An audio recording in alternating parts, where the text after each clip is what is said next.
नमस्ते। आप सभी से अनुरोध है कि कृपया हमारे चैनल को सब्सक्राइब करें, वीडियो को लाइक भी अवश्य करें। बंगाल का थ्रिल ख़त्म ही नहीं हो रहा और बंगाल में थ्रिल दोनों तरफ से आ रहे हैं। थ्रिल शुभेंदु अधिकारी की तरफ से अभी आ रहे हैं और थ्रिल ममता बनर्जी की तरफ से भी आ रहे हैं, या फिर ममता बनर्जी के जो पुराने सहयोगी साथी हैं उनकी तरफ से आते जा रहे हैं लगातार। तो बताइए, पहले किसका थ्रिल बताऊँ आपको? चलो पहले शुभेंदु अधिकारी से आरंभ करते हैं, क्योंकि उन्होंने आज अपनी मिनिस्ट्रीज के पोर्टफोलियो का एलोकेशन कर दिया। मिनिस्ट्री के पोर्टफोलियो उन्होंने बांट दिए और उसमें जो सबसे महत्वपूर्ण जो मुझे लगता है वो ये है कि स्वपन दास गुप्ता को फाइनेंस डिपार्टमेंट दिया गया है। और बंगाल में पहली बार ऐसा हो रहा है कि कोई पॉलिटिकली राइट विंग का लेजिस्लेटर वो फाइनेंस मिनिस्टर बनने जा रहा है। नहीं तो अभी तक सारे के सारे जो थे, चाहे वो कांग्रेस के टाइम में रहे हो और चाहे लेफ्ट के टाइम में रहे हो और चाहे अमित मित्रा इत्यादि रहे हो, कोई भी रहे हो, तृणमूल में रहे हो, सारे के सारे लेफ्टिस्ट, ना केवल लेफ्टिस्ट पर धुर लेफ्टिस्ट इकोनॉमिस्ट, हार्वर्ड एजुकेटेड भी उसमें से होते हुआ करते थे, लेकिन होते पूरे लेफ्टिस्ट थे। और उन्होंने पश्चिम बंगाल की क्या दशा की वो सब आपके सामने है। तो अब स्वपन दास गुप्ता पहली बार आए हैं जो पॉलिटिकल राइट से है, कंजर्वेटिव कहे जा सकते हैं, या फिर आप उनको ये कह सकते हैं कि भाई राष्ट्रवादी वर्ग से हैं। हमारे यहाँ स्ट्रिक्टली कोई राइट और लेफ्ट होता भी नहीं है, या तो राष्ट्रवादी है या फिर राष्ट्र विरोधी है। जो भी सारे के सारे अंग्रेज़ों और अमेरिका से अपने ज्ञान लेके चलते हैं वो सब एक प्रकार से राष्ट्र विरोधी ही रहते हैं। लेकिन Swapan Das Gupta very respected man और जिनकी इंटीग्रिटी भी बियॉन्ड क्वेश्चन है।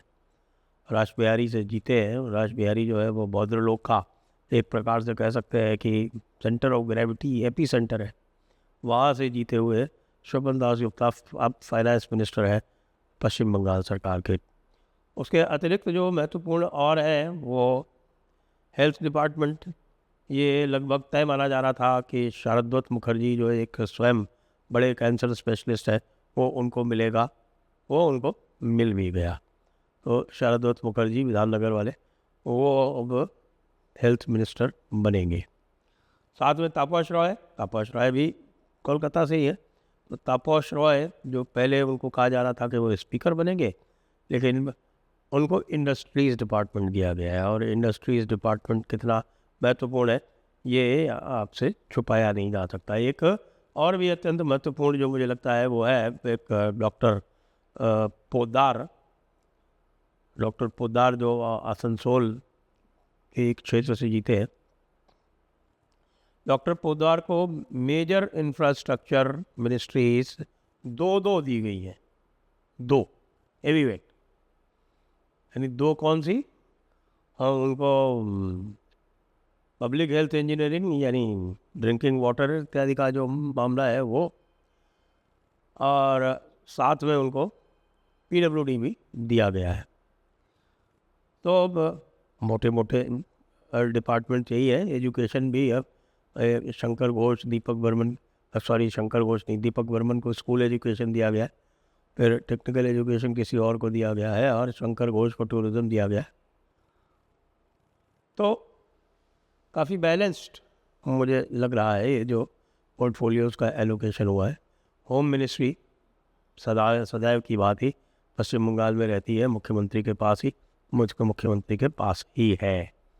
अर्बन डेवलपमेंट पहले ही अग्निमित्रा पॉल को दिया जा चुका था, रूरल डेवलपमेंट पहले ही दिलीप घोष को दिया जा चुका था। तो ये मोटा मोटा जो एलोकेशन हुआ है वो ये इस प्रकार है। और ऊपर से देखने में प्राइमा फेसी जिसको बोलते हैं, प्राइमा फेसी अत्यंत ही बैलेंस्ड है, संतुलित है। अब दूसरा थ्रिल देख लेते हैं साहब। जो दूसरा थ्रिल है वो लगातार जारी है। और वो दूसरा थ्रिल क्या है? दूसरा थ्रिल जो है वो कई डायमेंशंस में है। एक डिसिडेंट्स की डायमेंशन पे है, और दूसरा स्वयं ममता बनर्जी की डायमेंशन पे है और तीसरा कांग्रेस की डायमेंशन पे है। तो ये तीन डायमेंशन क्या है? सबसे पहले जो डिसिडेंट की डायमेंशन है वो देख लें। सुष्मिता देव जो असम के कछार क्षेत्र के धुर बिल्कुल खाँटी नेता संतोष मोहन देव की पुत्री है। वो संतोष मोहन देव तो रहे नहीं, उनकी पुत्री जो थी वो कांग्रेस में, ऑब्वियसली कांग्रेस के तो वो एक प्रकार से स्तंभ थे संतोष मोहन देव। उनकी पुत्री ने टीएमसी ज्वाइन कर लिया था 2021 में। उसके बाद टीएमसी की तरफ से सांसद बना दी गई थी राज्यसभा से। उन्होंने भी राज्यसभा से इस्तीफा दे दिया गया है, उनका इस्तीफा स्वीकार भी हो गया है। तो अब सुखेंदु शेखर रॉय के बाद ये नंबर 2 पे हो गई सुष्मिता देव। सुष्मिता देव ने भी छोड़ दिया। कोयल मलिक के बारे में बात चल रही है, कोयल मलिक का अभी तक सामने आया नहीं है इस्तीफा। और जितनी भी ये राज्यसभा सीटें जाएंगी ये सब सिंगल सीट की तरह कॉन्टेस्ट होंगी और इसको भारतीय जनता पार्टी जीतेगी। और लगातार जो ये कम होती जा रही है संख्या राज्यसभा में, अब 160 पहुंच गई। तो अब 160 पहुंचने में तो मुझे नहीं लग रहा किसी भी प्रकार की समस्या है 2/3 मेजॉरिटी पहुंचने में भारतीय जनता पार्टी को, क्योंकि डीएमके के साथ में भी उनका एक प्रकार का अलिखित समझौता हो गया है कि डीएमके उनको इश्यूज़ पर समर्थन देगी, विशेषकर महिला रिजर्वेशन बिल पे। महिला रिजर्वेशन बिल के अलावा एक और महत्वपूर्ण मुद्दा है जो चल रहा है, वन नेशन वन इलेक्शन। आप वन नेशन वन इलेक्शन भी आपको हो सकता है कि हमारे भाई लोग, वो ममता दीदी खास तौर से, वो उसको वहाँ पे पहुँचा दें। क्यों? क्योंकि ममता दीदी और कांग्रेस में एक अलग तरह की खिचड़ी पक रही है। वो अलग तरह की खिचड़ी ये पक रही है कि ममता दीदी जो है वो कांग्रेस में अपनी पार्टी मर्ज करने को तैयार है, लेकिन उनके सांसद तो तैयार नहीं है। तो इसलिए ये पता चला है कि भाई जो सांसद हैं, जो विरोधी ग्रुप है या जिसको कहें कि जो मतभेद रखने वाला ग्रुप है, उस मतभेद करने वाले ग्रुप में लगातार बढ़ोतरी होती जा रही है। और शिवलिंग के कॉन्डोम वाली सायोनी घोष जो है तो वो भी विद्रोहियों में सम्मिलित हो गई हैं। तो विद्रोहियों की संख्या 21 हो गई। माला रॉय यानी जो कोलकाता साउथ की सांसद है, जो कि ममता बनर्जी का गृह क्षेत्र है संसदीय क्षेत्र के हिसाब से, वो माला रॉय भी साथ छोड़ गई हैं। तो अब उनकी संख्या 22 हो गई है।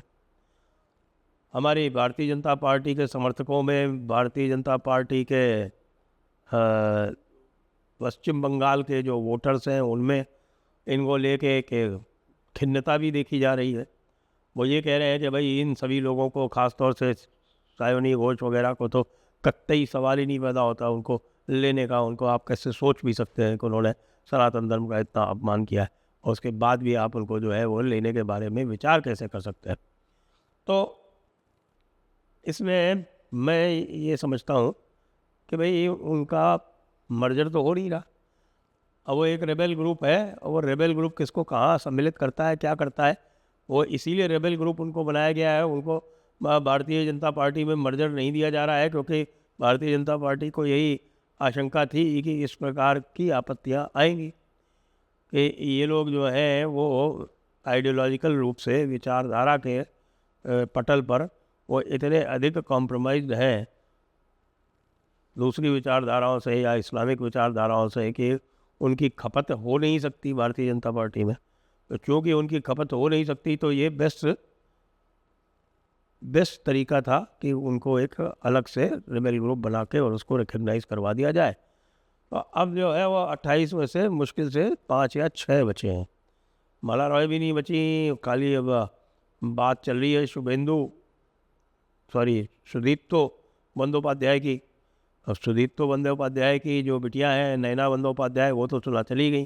तो सुदीप्तो बंदोपाध्याय कितने दिन रह जाएंगे? तो ले दे के एक सौगत राय हैं, एक कल्याण बनर्जी हैं, एक महुआ मोइत्रा है, एक अभिषेक बनर्जी हैं।